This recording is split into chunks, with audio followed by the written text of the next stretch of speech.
The accident happened on a Wednesday afternoon when I was supposed to be working from home. Instead, I was in my dead wife's closet trying to remember what her perfume smelled like. My name is Simmons and I'm 38 years old. My wife Rachel died 6 months ago from a brain aneurysm that took her in less than 3 minutes. One moment she was laughing at something on TV. The next she was gone. Everyone tells you grief has stages.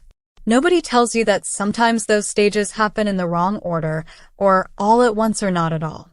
I was stuck in the part where I couldn't let go of her things. Her clothes still hung in the closet. Her toothbrush still sat by the sink. Her coffee mug still had her lipstick stain because I couldn't bring myself to wash it. That Wednesday I was having a particularly bad day.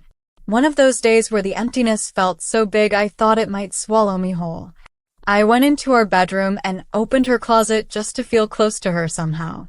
Her dresses hung there like ghosts. I touched them one by one, trying to remember which ones she wore on which occasions. The blue one she wore to my company party. The red one from our anniversary dinner. The black one she wore to her father's funeral. I pulled out the blue dress without thinking, held it against my chest and closed my eyes and tried to feel her presence in the fabric. Then I did something crazy. Something I can't fully explain even now. I put it on. Not because I wanted to wear a dress. Not because I had any interest in women's clothing. But because Rachel had worn this dress and maybe if I put it on I could feel closer to her somehow. Maybe I could understand what it felt like to be her. Maybe I could remember what it was like when she was alive and everything made sense. The dress fit. We were almost the same height and build. When I looked in the mirror, I saw something that made my chest hurt. I saw Rachel staring back at me. Same dress. Same closet. Same bedroom where we'd shared 8 years of marriage. I spent 3 hours wearing that dress. Sat on our bed and cried until I couldn't cry anymore. When I finally took it off, I felt worse than I had before. More empty. More alone.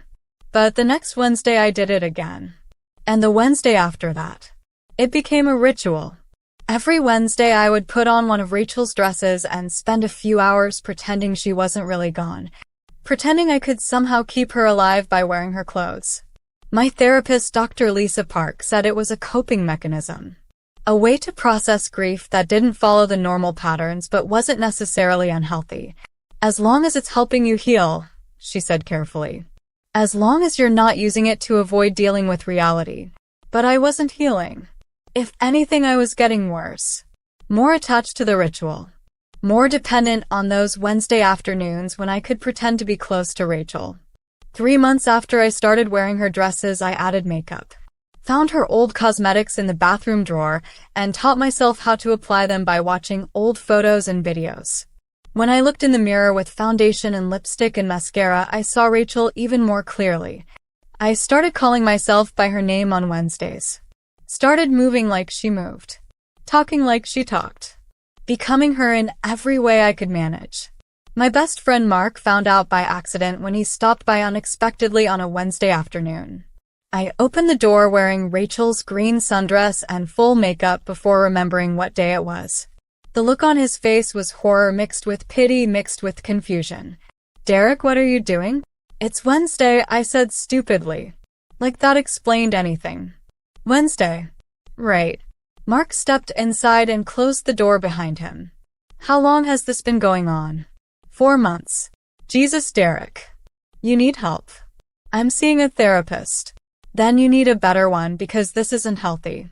This isn't processing grief. This is losing yourself in a fantasy that's never going to bring her back." I knew he was right.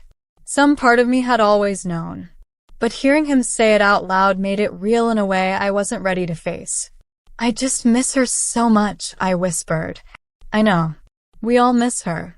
But she's gone, Derek. And pretending to be her isn't going to change that." After Mark left, I stood in front of the mirror wearing Rachel's dress and tried to see what he saw. Tried to understand why it looked so wrong to him when it felt so necessary to me. That's when I noticed something I'd been too distracted to see before. When I looked in the mirror, I wasn't seeing Rachel anymore. I was seeing someone else. Someone who looked like me but softer. More comfortable. More real in ways Derek Simmons had never been. I wasn't wearing Rachel's dresses to be close to her. I was wearing them because some part of me liked how they felt. Liked how I looked. Liked who I became when I put them on.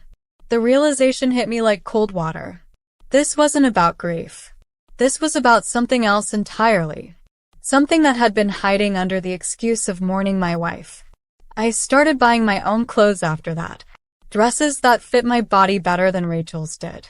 Makeup in shades that worked for my skin tone instead of hers.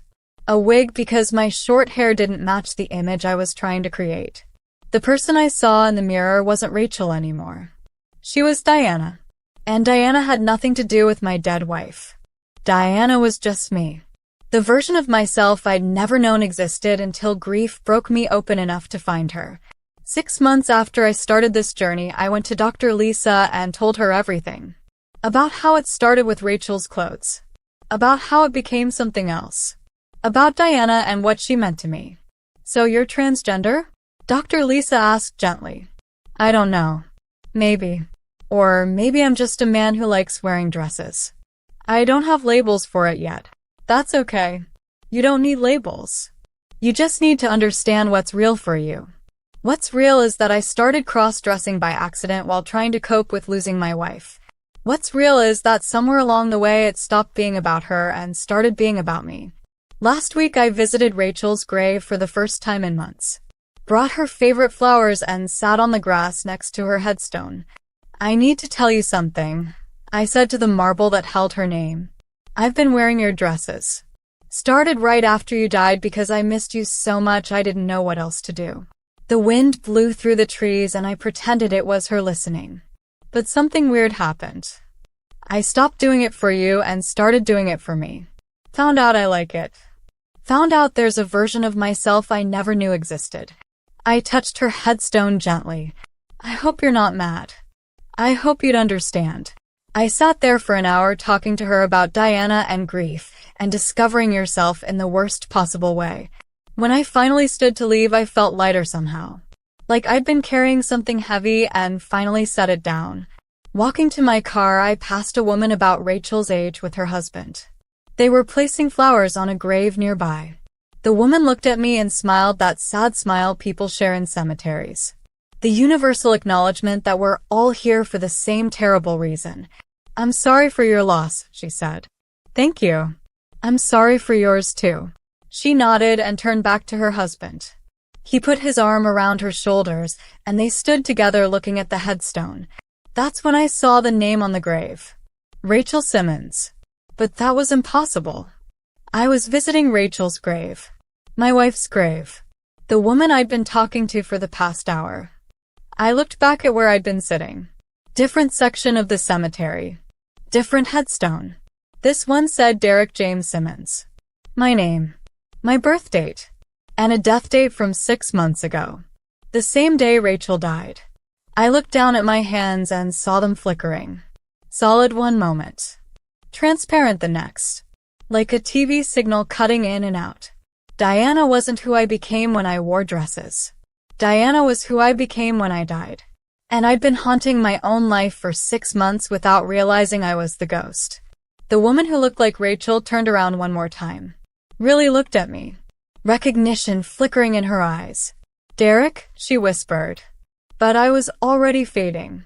Already disappearing back into whatever comes after. Already understanding that the grief I'd been processing wasn't for Rachel. It was for myself. The accident that made me a cross-dresser wasn't putting on my wife's dress. It was the car crash on the way home from work that killed us both. I just forgot to realize I'd died too. If you enjoyed this story, you can find more like it in my Femboy and Crossdressing Stories bundle. 5 complete stories available now on Amazon for just $4.99. Until next time, keep exploring, feeling, and becoming who you are.